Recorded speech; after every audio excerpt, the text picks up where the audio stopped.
Sveiki visi.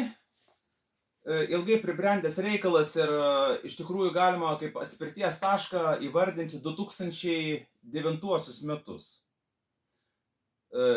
Akcentuotina tai, kad šiandieną mes gyvename 2024-aisiais, pavasaris, gegužės mėnuo ir esam Lietuvos Respublikos piliečiai atsakingi už save ir už kitus, už aplinką.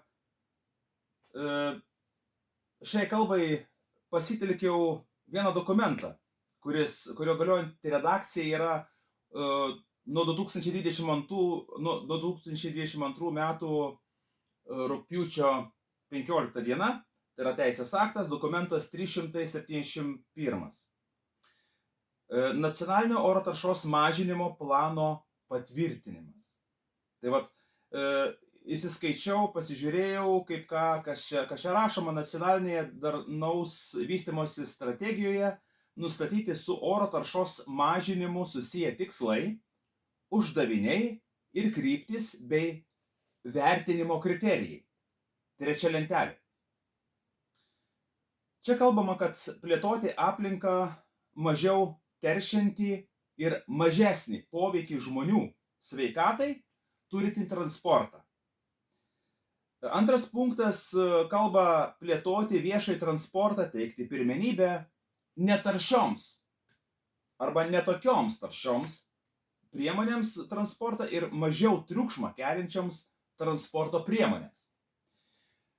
Tai reiškia, šitie du dalykai, kurie buvo dabar mano pasitelkti šios diskusijos samprotavimo pusvalandžiui, ką jie kalba, tai iš tiesų labai geras dėstymas, bet man kaip mėgėjui, nesu profesionalas aplinkosaugininkas, esu mėgėjas, kuris stebiu 14 metų šitą veiklą. Lietuvos Respublikoje, kas vyksta, oro tarša. Paminėta yra mažesnis, tarkim, arba netoks taršus transportas, teikiama pirmenybė netokiam arba netaršiam. Ir aš kaip Lietuvos Respublikos pilietis pasigendu informacijos sąvokos pagilinime, kas tas mažiau taršus. Vat, kas yra jis arba išvis netaršus. Šitoj vietoj papildyčiau labai svariai, minėdamas įtraukdamas du komponentus. Motorinė transporto priemonė, ji turėtų būti sietina su tokiu dalyku, kaip katalizatorius arba cheminių medžiagų neutralizatorius. Antrasis svarbus komponentas, kuris integruotinas yra transporto priemonė, kuri varoma dizeliniu varikliu, tai yra ir katalizatorius, ir dėmesio DP filtras. Šitie dalykai, jie dar kol kas nėra mylimi Lietuvos žmonių, nėra naudojami. Klausimas kyla sekantis, dėl ko? Kodėl aš, kai atsivarau transporto priemonę, nesitikslinu, neklausiu, arba išvis, jeigu žinau, aš jį pašalinu. Dėl ko aš tai darau? Aš kalbu kaip žmogus, aš to nedarau. Bet aš bendrąją reiškia sąvoką, kad žmonės tikėtina, kad tai daro, nes kai grįžtų iš Danijos į Lietuvą, tenka būti transporto spūstyse, kaip po Kaune, Vilniui, Šiauliuose, tenka pajusti natūraliai nemalonų kvapą, kuris, užuodžiamas nosimi, žmogiškai tariant, smirda, ne? Smarį, užuodžiama, dujų. Toliau kyla mintis, kodėl žmogus, visuomenė neprotestuoja ir kvėpuoja dujomis, ne? Nuodingomis medžiagomis, kurios sklinda iš transporto priemonių išmetamųjų vamzdžių. Ir toks vaizdas, taip stebint, kad mums visiems gerai. Mums skanu, ne, tas kvapas, aš užuodžiu, bet aš nieko nedarau. Tai galimai, kad žmogus tikrai neužuodžia, kitas kvapas, reiškia, tas kvapas įsiveikia, žmogaus neprovokuoja to eiti link sprendimo problemos šalinimui, kad reikia kažką daryti. pastebi visuomenė, jinai mėganti. Dėl ko? Ir kartu dar užbėgant tarsi tokia nuomonė būtų ir sakyčiau, tokia padėka, ne, pareigūnams, kurie pradėjo dirbti, pradėjo ir įstatymus tokius leisti, kad irgi nepraleis transporto priemonės, kol nebus veikiančio katalizatorių, ar jeigu bus kažkokios tai žymos, pjovimo, šalinimo, suvirinimo, kažkokios neoriginalios, duslintuvo pačiam komponente, toj sistemai, reiškia nepraleisti. Tai esu tiesiog asmeniškai dėkingas šitiem pareigūnam, kurie valdžioje sėdi ir priima tokius įstatymus. Dabar, reiškia, yra šalia žmogus, kuris diskutuoja su manim apie, sąlyginai taršos mažinimą, tai medžių sodinimas, nes klauso Lietuvoje radijo laidas įvairiausias, kur užgirsta, kad skatina apželdinimus įvairiausius, žalias vejas, plėtot ir taip toliau. Čia tokie inžineriniai sprendimai gamtoj, gamtos priežiūrai ir tausojimai. Tai kažkokias tai mintis kyla, dėl ko mes tos medžius turim sodinti, o gal jos reikia kirsti, kokios čia buvo mintis. Žinoma, sodinti reikia, turi augti medžiai, bet medžiai auga 50 metų, o iškerta ir viskas. Pasivaikščioti vėl tenai mieste irgi, eikite į parkus ir viskas. O su vaiku ar kol praeina, pavyzdžiui, nelaisvės alėja čia, žodžiu, didelėm gatvėm. Taigi tiek prikvėpuoja vaikai, kodėl tiek astma serga vaikų? Ne, vaistus jūs purškit, vartokit, o kad veikia kepenis, inkstus, ten visą organizmą. Ne, čia įstatymą neprims. Kodėl tikrina policija ten visokius teisės, kad parodykit teisės, viskas. Nors rečiau, bet jau uždėtų baudas, tūkstantinės uždėtų, tada žinotų, kad greit sustvarkyti. Jeigu išpjautas daiktas, tai turi būti įstatytas, jeigu paseno, ar ten susidėvėjo, ar nuplyšo, ar sukiuro. Nieks nežiūri.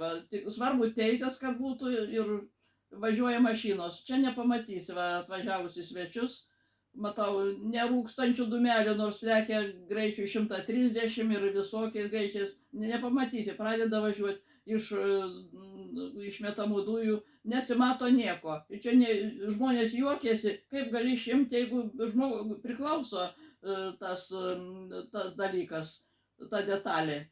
A Lietuvoje net moka pinigus ir neuždaro tų supirktuvių. Tai ką čia panašu yra? Ir už gražią aplinką, už viską. Palangoje irgi negalima būti. Ten irgi oras užterštas. Kodėl užterštas?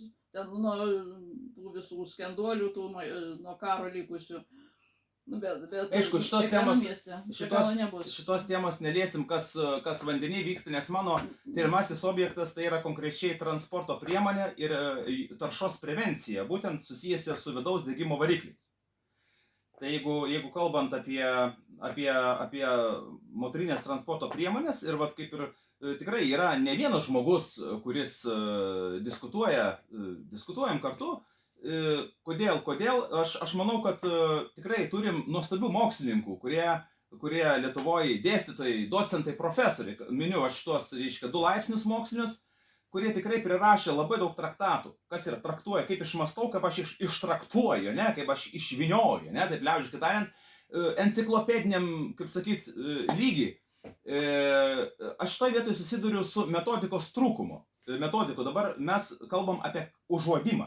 Lyginam Danijos karalystę, Vokietiją, kur aš būnu, ir Lietuva. Grįžus ten kas 2 mėnesį, kas 3 mėnesį Lietuvą, didmiesčiuose, kad ir nedidmiesčiam, kokiam Ariogalą pasitelkim, arba, tarkim, Balbieriškis, tokias panoteriai, tokius kaimelius, važiuoja transporto priemonė, jeigu bus akivaizdžiai užsiuodžia, kuri transporto priemonė yra nelegaliai, reiškia, pašalinamas su pašalintu katalizatoriu važiuoja. Dabar kodėl negalima suorganizuoti kaip po tokių reidų, ne? Puikiausiai matėm, kaip puikiausiai pareigūnai tvarkosi koronos metu. Reiškia, kai buvo ribojama judėjimas tarp savivaldybių. 1, 2, 3 išleidžiami ten iškart performuoja įstatymai, įteisinama ir pareigūnas paleidžiamas į kontrolę ir tokiu būdu suvaldoma visuomenė, ne? Tai reiškia metodologija aiški.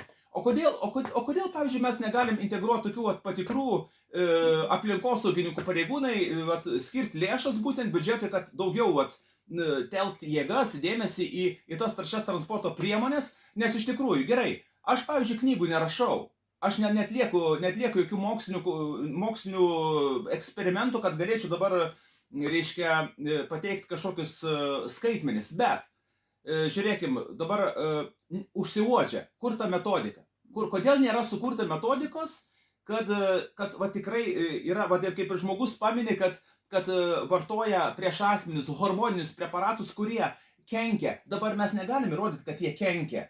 Mes negalime įrodyti niekaip, kol nėra metodikos sukurtas skaitmeniniam lygyje, neturime įrengimų patvirtintų daugumą mokslininkų, vyriausybės, uždėtas antspaudas, ten išdiskutuoti. Niekas nereikalauja, kad detalė būtų mašinoje, kodėl va šitaip. Taigi staigiai, jūs važiuoja be tokių dėtų baudas tūkstantinės, o gaila žmonių pinigų. Taigi surinksit jūs tiem tikrintojim tos pinigus. Tai čia biudžeto formavimo, mes neliesim vėl čia, bet esmė tame, kad aš vėlgi kaip žmogus, nebūdamas toj moksliniai brigadoj, netliekamas kolegijai, reiškia profesorių, docentų aplinkosaugai, kurie galėtų, aš negaliu pasakyti, kad dujos kenkia, kol aš neturiu skaičiuko, aš neturiu jokio teisinio pagrindo teikti, kad tos išmetamosios dujos, kurias paleidžia transporto priemonės, važiuojančios eksploatuojamos be katalizatorių, aišku, dar jau galima sakyti, kad nelegalu dabar, nes pagal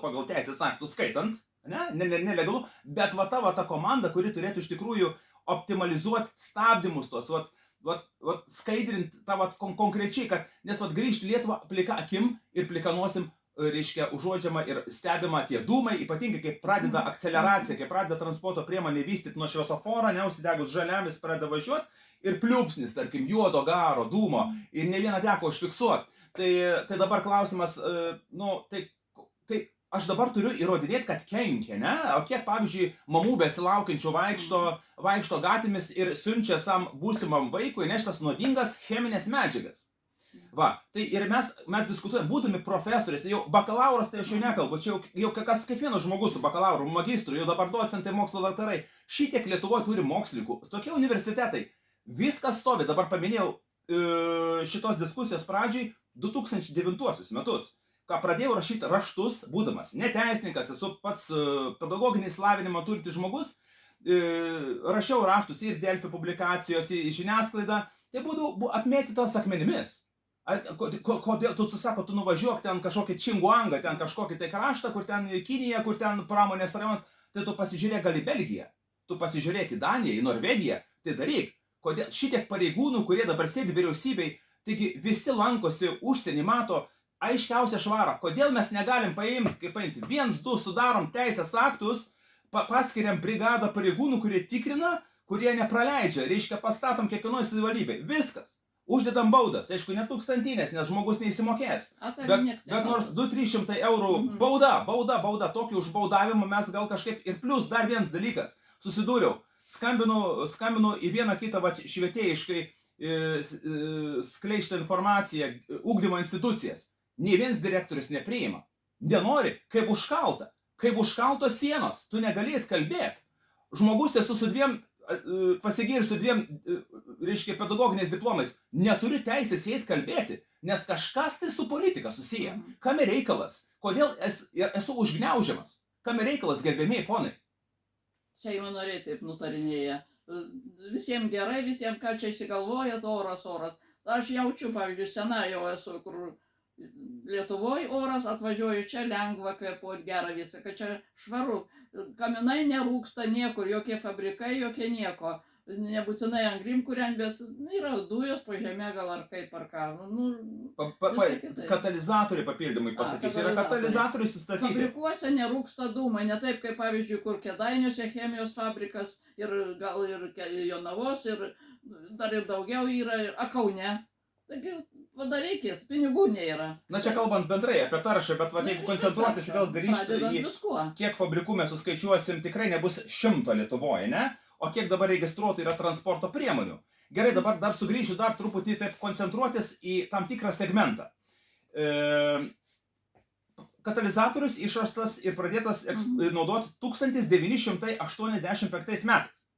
Dabar kalbam apie senas transporto priemonės. Sena, sąlyginai sena, 2005 metai, ten ar 98 metai, visos transporto priemonės gali turėti katalizatorius, nes jos yra numatytos gamintojo, būtent technologiškai, kad yra katalizatorius ir lambda zondas, kada šiems dalykams esant transporto priemoniai ir veikiant pasiekus darbinę temperatūrą 90-93 variklio vandens, reiškia, įsijungia tas katalizavimo procesas, kada iš duslintuvo galo paleidžiamas oras ir vanduo. Reiškia, visiškai ekologiškai. Taigi, galiu pasakyti, pas mane yra transporto priemonė 1998 ir 2001 metų. Jos yra ekologiškos.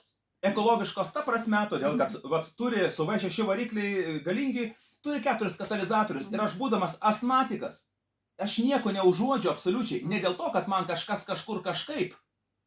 Gal vienas kitas medikas ir atsiprašau, nesakysiu, kur mane pasiuntė gyvent šį kartą, prieš 12 metų, bet aš neužuodžiu, būdamas, aš įsivarau mašiną net į garažą, užsidarau žiemos metu kažką, taip pabandymui, ir jokio kvapo nėra net garaže, apie ką mes kalbam.